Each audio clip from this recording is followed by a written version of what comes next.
And hey, you know what? Looked like a pretty LPL draft so far, can't lie. Rumble B1, Orianna Jarvan, jungle duo combo on the switch here for GIDEON and Kalix.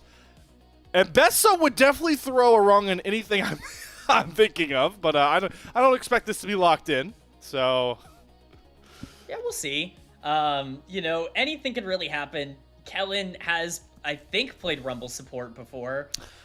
Oh, right. Boy, we're already kicking this off strong, Slayer. Locking Ryzen is just not helping me at all either. Okay. Oh. So Nongshim or this works, right? Because you talked about Kingen, he likes to play those AP top laners, so he's getting that Aurora top. We've seen that a couple times in the LPL as well for the LPL English fans. You saw, I would say Mark Lee Flandra played a lot of it. The Shy like to break it out as well. So the RedForce comp is not confusing me. The other side is, and that's why we pay Kman to be here, because he's going to figure it out for me. Yeah, I think that there are still a lot of question marks about where exactly these things are going to go. This Rumble, to me, is the flex pick. I would have to imagine that that's going to be the thing that ends up moving around. I will hope so, yeah. But it's still a flex pick, because technically either Raptor or Kellin could take that, and I really wouldn't be entirely floored. I would certainly think that Rumble is more effective as a jungler right now than as a support after some of the nerfs that he received last year. When he was really effective, we saw players like Life on Fun Plus Phoenix finding a ton of success on that Rumble support last year, but it's certainly not something that I think it's nearly as good at. So I would imagine this is Rumble jungle. The fun thing about that is we didn't really get a chance to talk about Raptor, but Raptor is a player I'm super excited about in this series. He's somebody who I think is very underrated right now in terms of LCK performances. He's really just come in and been a good LCK jungler for 2 years in a row now, and he's probably going to get the chance to prove that here as the Rumble into the Jarvan.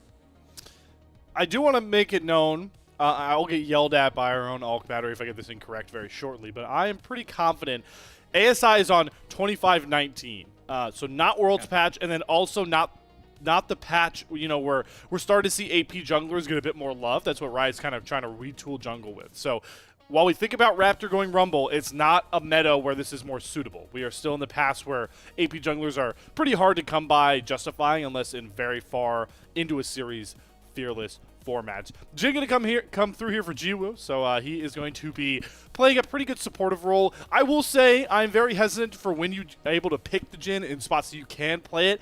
I think with this RedForce topside, it does work, and it provides good setup for the Jarvan and the Aurora, as it looks like Diable in that aggressive stance here, Kman, no matter who goes bot with him, he wants to slam lane, gets the Lucian locked in. Yeah, he loves the Lucian. There were 3 picks above all the rest over the course of Summer Split. The Lucian, the Kai'Sa, and the Sivir that were really kind of his go-tos. And Lucian was definitely the most consistent, I think, of those in terms of how much he was able to accomplish in the early game. It pairs up well with Kellin in particular, who does really a great job at being able to control the 2v2 early on. It's the Alistar to finish out the comp, and then the Nico here for even more engage coming in from the side of Nongshim. You know, you can say what you want about the Rumble support. There is a lot of go on both of these sides in terms of how they are set up, and that should make for, at the very least, a chaotic game here. And that is what we're here for, right? We're here to have fun and for the chaos. And I think we're going to get in this game.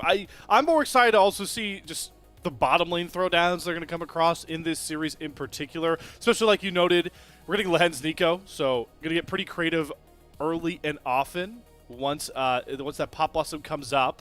But talk to me about early game here, Kman. I know we kind of lost the draft for a second, but we've got we got Diable playing this Lucian. He's going to want to look at Cooler, and Viper run around and do great things. You know, like Gumayushi.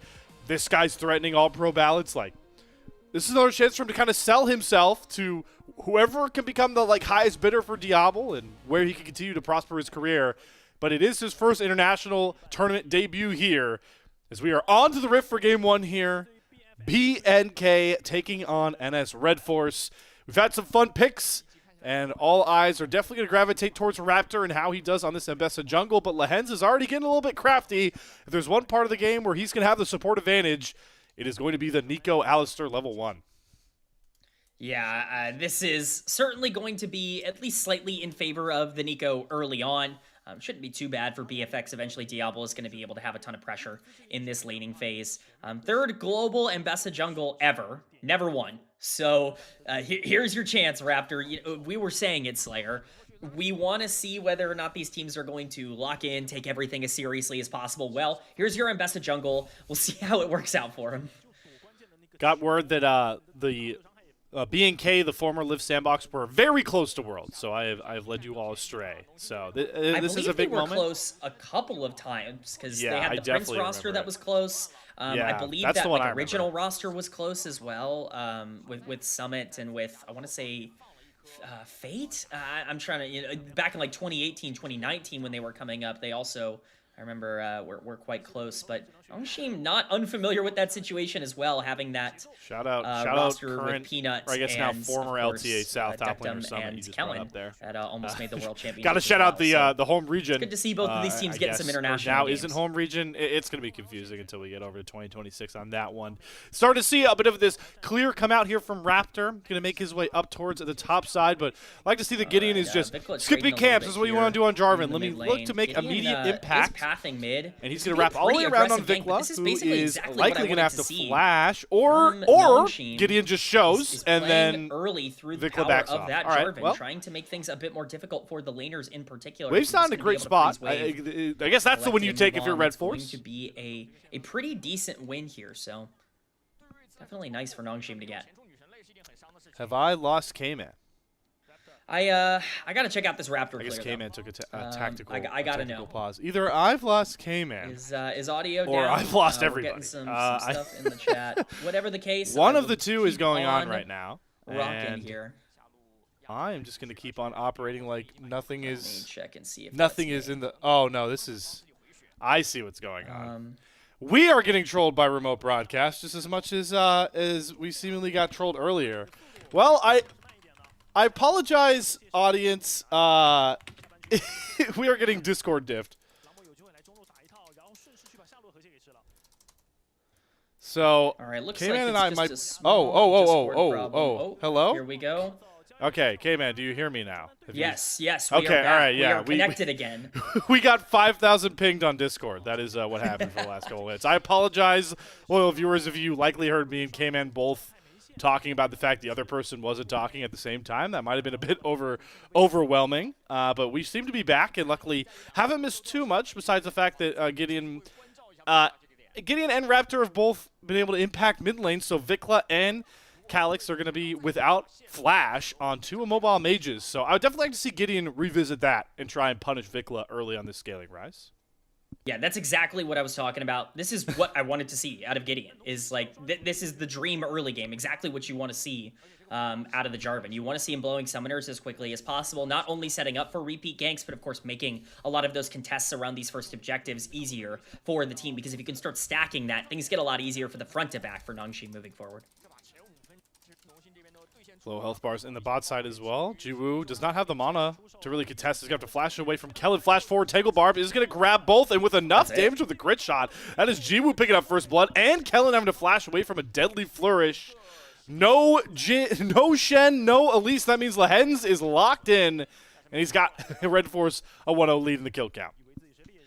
Honestly, this is kind of how this lane should go, especially pre-level 6. This Nico is going to be a pretty big problem. Lehends with a great play. We were hyping up Diable and Lehends as kind of the matchup to watch. Well, very much went the way of Lehends and Nongshim early on there, especially now that you also have priority with Gideon in the mid lane, being able to pressure out that rise and making sure that Orianna can roam relatively easily before they hit level 6. This should be a pretty good spot. Very interested in what Raptor ends up doing here. Does he actually want to try and contest? I think Mbessa has a huge power spike here to be able to fight something like a Jarvan, but it's all really about what this back ends up looking like. I still am in the camp that I think Raptor kind of wants to wait for that level 6. I still want to go back to the point you made during draft, right?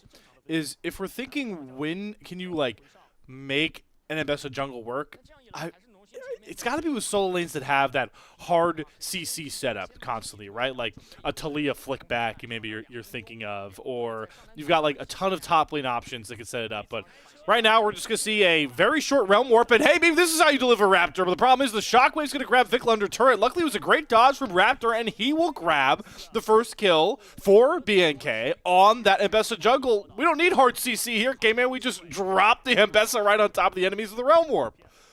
Yeah, I guess that kind of solves your problem, huh? Well, we'll see Diable getting, chunked down a little bit more here as he takes that fourth shot. But yeah, that's a great play overall in the mid lane. Diable in a little bit of danger here. He's got to be careful. This ult is getting opened. Curtain call, good flash. He's going to get right under the deadly flourish. Also going to go wide. Diable showing off some of those good mechanics to stay alive. There's a TP behind your Jiwoo. The walls are caving in on you, friend. You thought you had a free kill, and now, well, he's virtually 1 versus 2. Kellin going to use the Unsealed Spellbook to TP in here. Raptor just ticked over to level 6, but doesn't have a lot of vision over the wall and will not commit that public execution. So BNK will just be happy that Diable does not die in a rare marksman 1v1. Definitely good to at least get Diable out of there. He is very much behind the 8 ball going into this Jhin right now. Really important for Jiwoo here. We can give a lot of credit to Lehends as he ends up at least causing a little bit of problem here for Raptor as Gideon now looking to take away the red buff. I'll hold my point. Gideon definitely has to respect the fact that Raptor has a lot more innate damage now, but he's got Lehends backing him up. Jiwoo swinging over here with no ult. Deadly Flourish going to go wide here as Raptor fights back to grab, well, his namesake there in the Raptors. But Gideon's going to wrestle control here with red buff up. Look at the vision. They've got pink wards covering a lot of this jungle.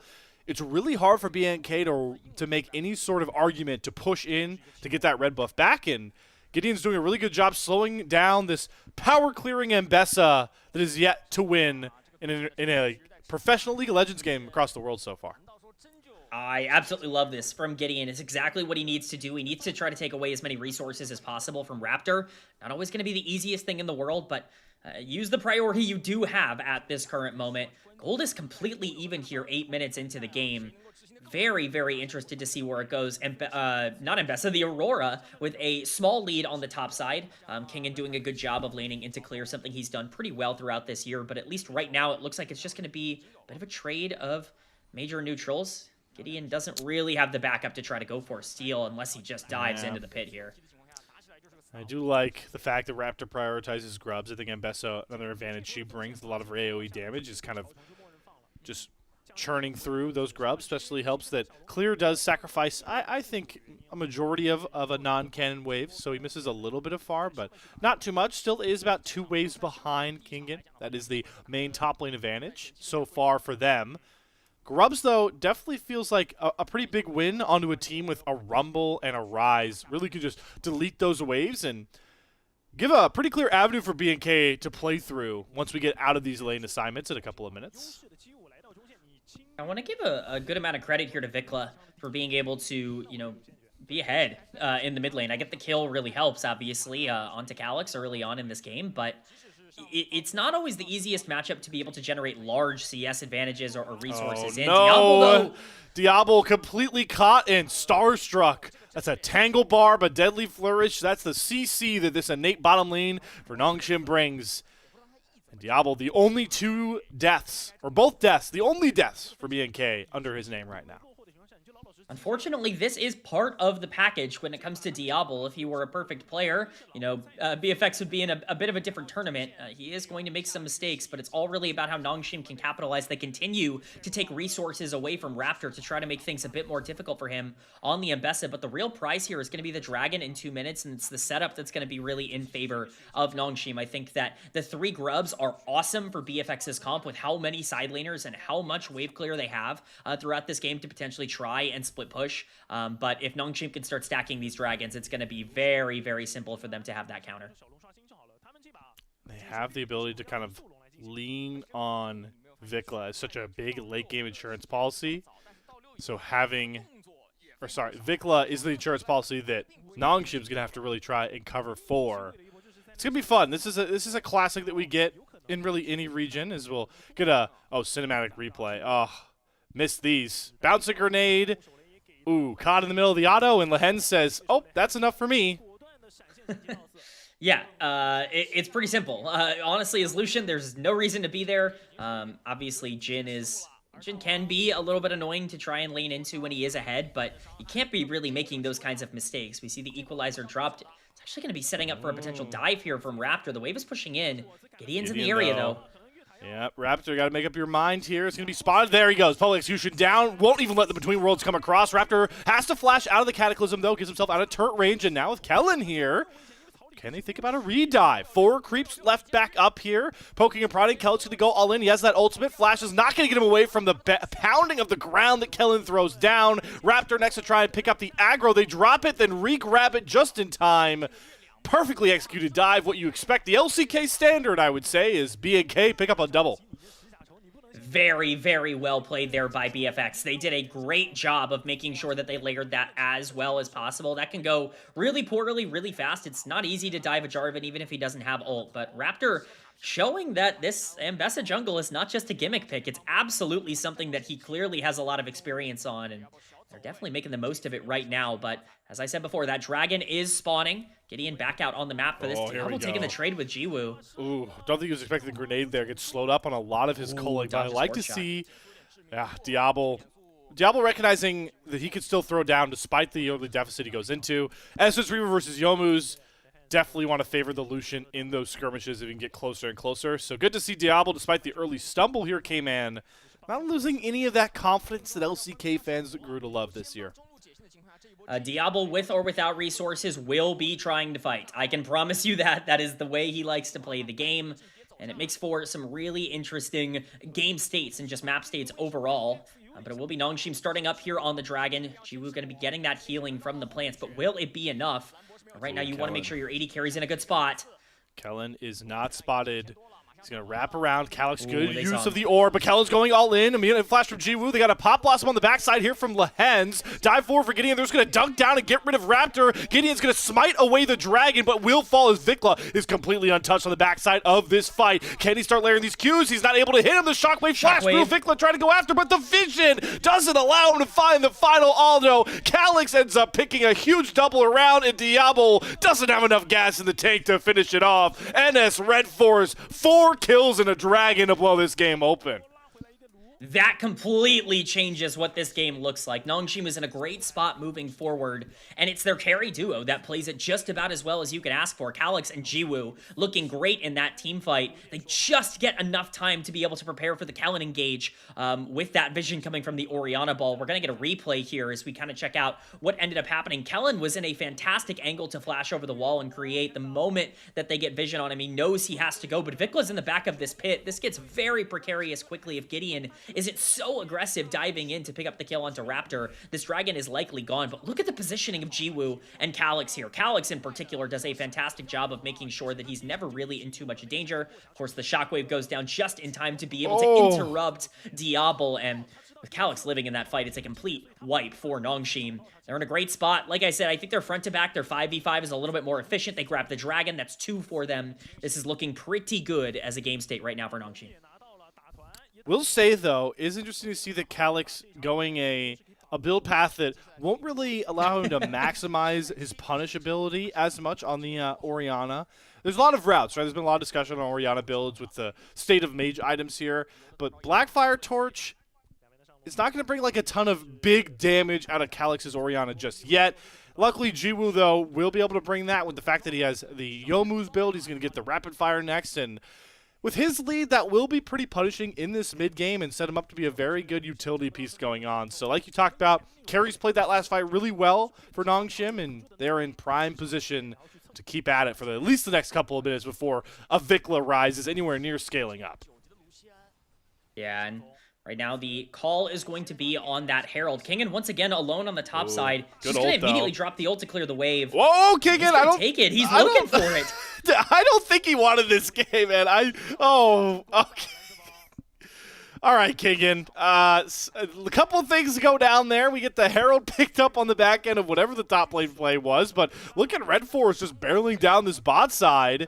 They've got a pretty healthy wave, and they're going to make this a very costly Herald play from BNK. love this as a counter for Nongshim. We're going to completely ignore what happened to Kingen on the top side of the map. He got dove under tower with Rumble ult. That's what happened. Hold on a second, Kman. Let's He's test tanky. the breakable ability of the will of this Alistar with a Shockwave flag and drag. No ultimate to save that mad cow. Another kill for Nongshim. Yeah, I mean, it's just them dominating the map right now. I mean, they just have better control over it than BFX does. And this is really where Nongshim, I think, can start to utilize their, I don't want to say veteran presence, but when you have players like Lehends and Kingen that have found so much success throughout their careers in League of Legends, you can open up the map in ways that a lot of these less experienced teams are, you know, they're not going to be able to answer it quite as efficiently. That's what's happening right now to BFX. They're just being torn apart, and really, they should be the team that is doing this in terms of how these comps are constructed. So you want to give a lot of credit to Nongshim.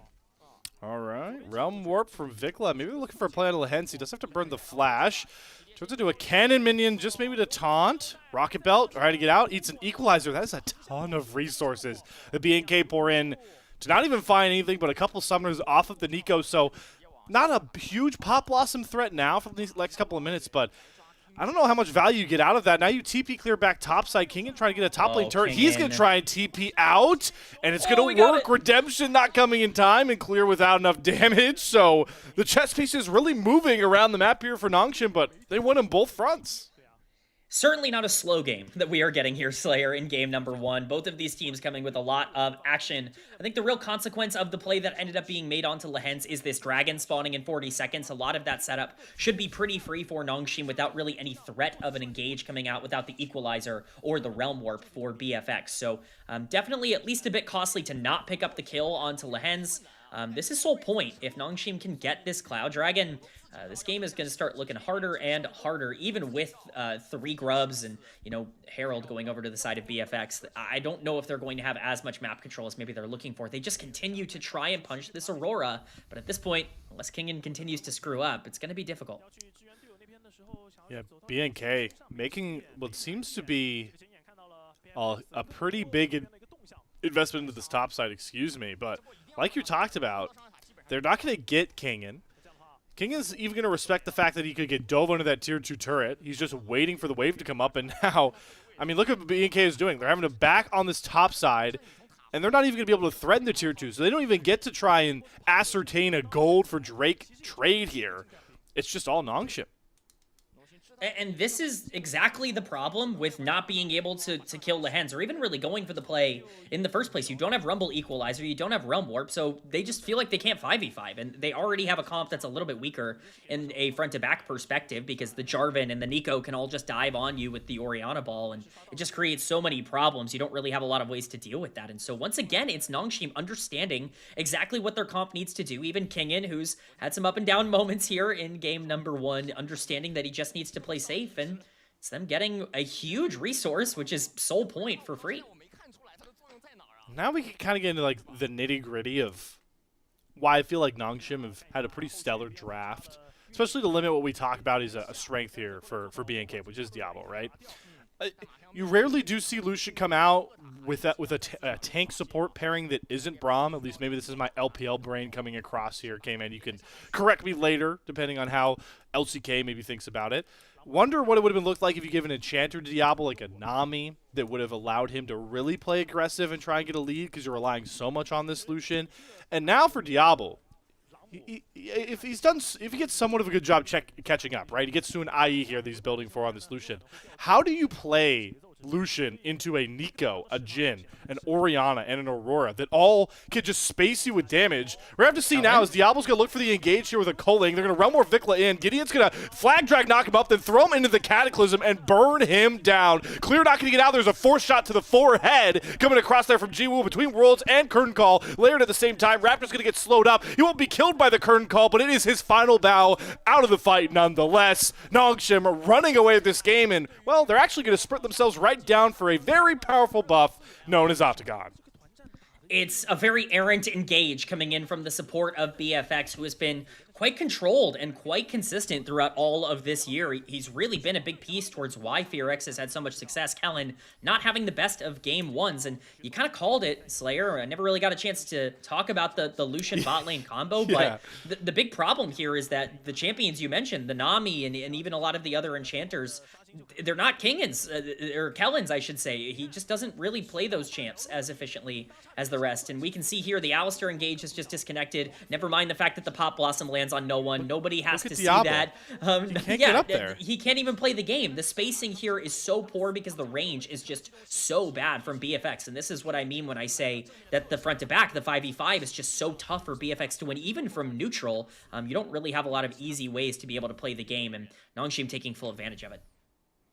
Now they have themselves in pretty full control. 4,000 gold up. They have the Cloud Soul threat. They have a Baron threat coming, well, nearly at the same juncture in about the next couple of minutes. And you look at the items, right? I was a bit worried for Kalix's ability to use the lead he's sitting on with this Orianna. Well, now we're going to see if he can survive a bit of a dive here. He's going to shockwave himself, but the Pop Blossom, all this CC, just locks up this Rumble before anyone can TP back in. Raptor dies, and Nongshim are just routing BNK through their own play on the top side. At this point, Kman, BNK are just lucky that Baron hasn't spawned in that top river. Yeah, I guess that is the silver lining, right? Is that this is basically a free death because there's nothing actually to take on the map in terms of the way things are opening up. But yeah, it's demolition from Nongshim. They're doing everything that they're supposed to do right now, and they're in a great spot. VicLa will eventually get caught. The Realm Worm is interrupted. That will be the life of the Rise going down. So Kingen revenge. There we go. Yes. Oh, yeah, this is going from bad to worse here for BFX. At this point, it is really tough. You don't really have any damage, and this is a bit of the problem, I think, going with something like Mbessa in the jungle, but we see it here. It's Kellin and it's Clear on the top side attempting to burst down. Probably one of the worst targets to try and burst here in the Orianna because of the shields coming in. It's so easy for her to buy as much time as possible, and GIDEON and Lehends are already here. Jiwoo is already here, and the moment that they show up, I mean, this Jhin at this point is just melting through frontline. It is not going to be a problem. So Nongshim utilizing their gold advantage. I can't fault BFX for looking for a play, but it did not work. Yeah, not to rub salt in the wound there, but Raptor as well doesn't land that public execution. It's BNK like subletting some of their ultimates, not all together in the same happy home. And that just rubs even further salt in the wound of this deficit as GIDEON looks to push the tempo a bit more. Kellin will have Unbreakable Will up shortly. Does have the ultimate available, but here's the final stand, and there's the public execution. GIDEON gonna dunk down, though, try and protect Kingen, who's able to slip out with the Between Worlds, and my god, do these bullets out of the Jiwoo camp really hurt the BNK side. He picks up a double kill immediately, and the rest of the BNK squad are scattered back towards their base as the Cloud Soul will come across, and Kalix, all the while, came in, just knocking down more gold. I think the biggest problem that you run into is when your front line's getting torched by Jhin. It's going to be pretty tough to play that game out. This is going to be Dragon Soul here, Cloud Soul for Nongshim. Baron is even spawning in 1 minute as well for them to be able to set up for. They have literal perfect timing to be able to get this. This is a 24-minute Cloud Soul for Nongshim. This is just about as early as feasibly possible in the game. And it's just been a clinic in game number 1, taking advantage of this weird draft, utilizing their, quite frankly, easy to execute comp with Jarvan, Orianna, Jhin, and even the Nico to an extent, and just, showcasing why at the beginning of the year this team was considered, a potential threat to make the World Championships out of the LCK. And while this isn't the international they want to get to, they are definitely one of those teams in the conversation for the Asia Invitational to take themselves home international prize, international trophy. Starting off right, at least in this group stage in their opening match here now, like you mentioned with how early they get the Cloud Soul, they're kind of just waiting around for the Baron to spawn. They've got their waves in control. You can see bottom lanes pushing in their favor. Kalix is going to handle the top side, wrestle control of the mid lane, and, well, they're going to do one of two things. They're going to try and burn down the Baron or threaten it. Unless Kingen gets caught here, a lot of damage out of Clear, but just not enough with a 2-item Rumble at 25 minutes to kill off Kingen. It's just going to be an ultimate down there, at least now for Nongshim. But the vision is just telling the real tale right now. Honestly, I think that's an okay play for BFX. They don't have to burn anything, and they do get the ultimate out of Kingen. It does make their Baron fight a little bit weaker. Still, at this point, you need to make sure waves are in as good of a state as possible. Kalix has done a phenomenal job of being able to control a lot of these side lanes on Orianna and making sure that he's consistently pressuring tempo for BFX to have to answer. That's going to open up the possibility for them to take Baron basically whenever they want. And VicLa's going to have to stay on the bottom side of the map. His teleport is coming up now, though. It's going to be the equalizer used to clear the wave. It won't even be enough. This tower will go down, but at the very least, they won't be able to take more. Do they want to transition this to Baron? VicLa See. Trying to get Raptor's the root. on the bottom side here. Yeah, they are just so magnetized to playing for King. And one of the things I was going to bring up in your point there, Kman, is that this is a Jhin team, so they shouldn't be very good at burning down Baron. It's going to take them quite a while. But you bring Raptor all the way over there, even if Nongshim don't know. Still confident to start up this Baron. VicLa Realm Warps behind Lehends. Does have to flash. Raptor doesn't have enough damage, and we have a very split fight. But there's a jungler in the pit, and that is for Nongshim. And with GIDEON securing the Baron, they have no reason to further fight here. They might lose their mid-tier 1 turret, but another positive trade.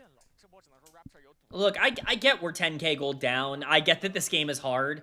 Not contesting that Baron is really confusing to me, just in any way, shape, or form. These 5v5s are going to be difficult. You want to try to create numbers advantages somewhere on the map with Rise Realm Warp so that you can get yourself both a, pressure onto Kingen and then, of course, get into the fight there. But like you said before, you have enough time to try and at least pressure out what Nongshim want to do, allowing them to have Baron on all 5 members completely for free.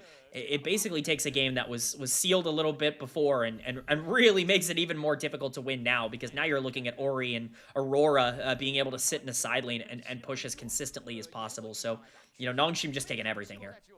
Especially with Kalix getting that Zonya's done, right? If you thought it was hard to burst down the Orianna, level 16 with the shields, gets even worse. The stasis is going to be a real problem. The Kellin is going to have to try to overcome here, is he is trying to use the brush to his best advantage, but will have to secede position. Is the Mad March from the Orianna coming down towards this bottom lane.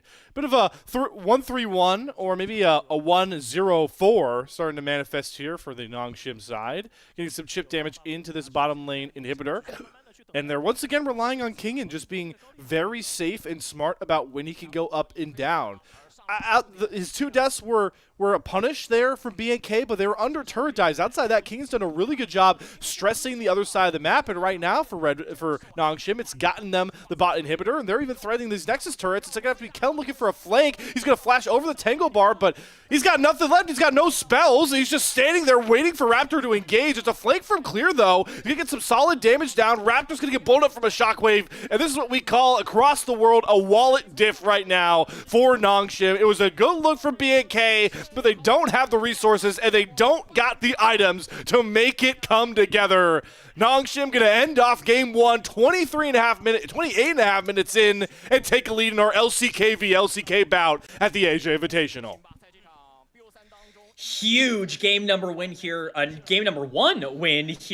Nongshim. They did everything that they were supposed to do in this game, which is control the early game, make sure that things don't get out of control for this Mbessa jungle, and then get Jarvan moving. Get him creating plays and reacting to plays around the map. If Jarvan is there, good things will happen. It certainly helps that your Orianna and Jhin had some phenomenal games here. Want to give a big shout out to Jiwoo. I don't know if he's going to get player of the game. I certainly would be, near the camp to give him player of the game, but this is a player that I think we were going to bring up, hasn't had the best year. Certainly took a step back in 2025 compared to 2024.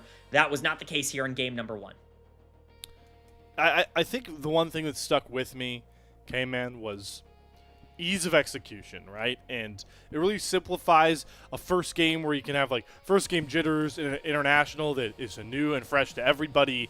The fact that you just get to play a Jarvan Orianna comp, right, with a Nico. It's like, all right, we're just playing a simple, we get to dictate tempo sort of fight style, and they never really looked back once they had that early lead. You called it early. It was Lehends, knowing that they were much more favored in the bot side matchup. GIDEON utilizing the fact that Jarvan is much more present in the early game than a now winless Mbessa jungle worldwide.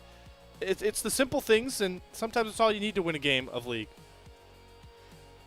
I'm gonna be honest. I think every team could learn learn a thing or two from just saying, "All right, AFK, Jarvan, Orianna, Nico, we figure out the rest." Like, it's totally fine. It's the ease of execution of that comp. You're always gonna be relevant. It's always going to be something that you can play off of because you're gonna be able to lock someone down. You're gonna be able to 5v5. You're gonna be able to play around objectives, and it's not just that for Nongshim. They played the map really well here. I think this is a comp for BFX that I think has to get gold. They have to start playing the map. They really need to get waves under control, and they just never really had the pressure because Nongshim was outplaying them 1v1 or 2v2 like we see here.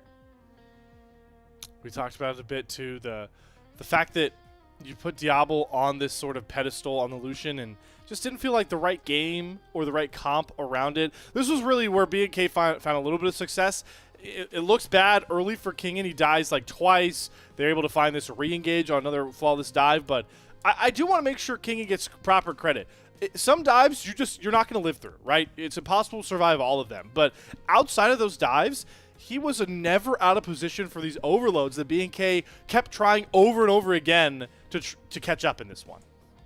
I think that's the key piece, right? Is you just can't be in a bad spot when it matters. Like, it's okay that he has, one ultimate where he, functionally kills himself to the Rumble by going to the wrong side of the Aurora wall and being in the wrong spot. But that lead, that CS lead he was able to generate, making sure the Rumble didn't get out of control, and then again, just not allowing free gold to go over to the side of BFX, it was massive. And Kellin, I've already doing that. Kingen has played so much Aurora and just general like AP weak side top laners. Like, that's kind of been the bread and butter for Kingen throughout 2025 so far for this specific Nongshim team. It was clear, especially the later this game went, that he just felt so much more comfortable in that role than maybe a lot of other players that we've seen. These last couple of fights really going to illustrate the lead that we saw Nongshim have, but more importantly, every one of these fights, it's just really hard to ever see Diable step up, right? It's the range difference into a team that we talk about, or Kman, you've been really educating myself and maybe non-LCK viewers, rely so much on him to win fights. How do you play Lucian into such a range-diverse composition? Right there, I mean, having to flash away from the threat of a shockwave. Not a shockwave coming across, just the threat of one. Could never really get this Lucian in a comfortable position. I mean, let's be honest. This game is always going to be a wallet diff from this draft, one way or the other. Either the Lucian has enough gold and the Ryze has enough gold, Rumble, like they have enough gold to be able to just out-damage and win fights and survive long enough to be able to play it out, or they don't. Like, it really comes down to that. I think they drafted a comp that doesn't really give them a lot of other options after they end up going down in the early game, and that's really something that it has been a big problem for a lot of teams that have not been able to find consistency. It's not really about drafting these comps that have win conditions. Almost every single draft you can think of that's realistic has a win condition that they can get to. Not all of them are easy, and unfortunately for BFX, I think they drafted a win condition that was just a little bit too difficult to execute on in this game. We'll have to see if they're able to rebound in game number 2. As we're going to look at our MVP, it will be going over to Kalix. Okay, I was going to campaign a bit for GIDEON, but I think this Orianna, the scoreline really shows it. Shockwaves are pretty on point. The fact that he was pretty untouched in side lanes as well. A very complete game from Kalix up here for Nongshim. I think that's the nail on the head. I really think the side laning is what gets him this player of the game. He was really able to control basically the entire map. He negated the presence of both Ryze and Mbessa by himself throughout the back end of this game. And that definitely, there were other options. GIDEON, Jiwoo that I think could have won it. I certainly am not upset by Kalix. Okay, man, what I'm hearing you say is a complete win here for Nongshim, so MVP reward is just a bit nitpicking, but nonetheless, a great start here for the lowest seed coming from the LCK. We've now gotten to a look at least at every single Korean representative here at the Asia Invitational. We'll see if Nongshim can maybe shake up those standings, at least coming from the home region seeding, if they get themselves a Game 2 win. It's BNK with side selection and a bounce-back opportunity once we return from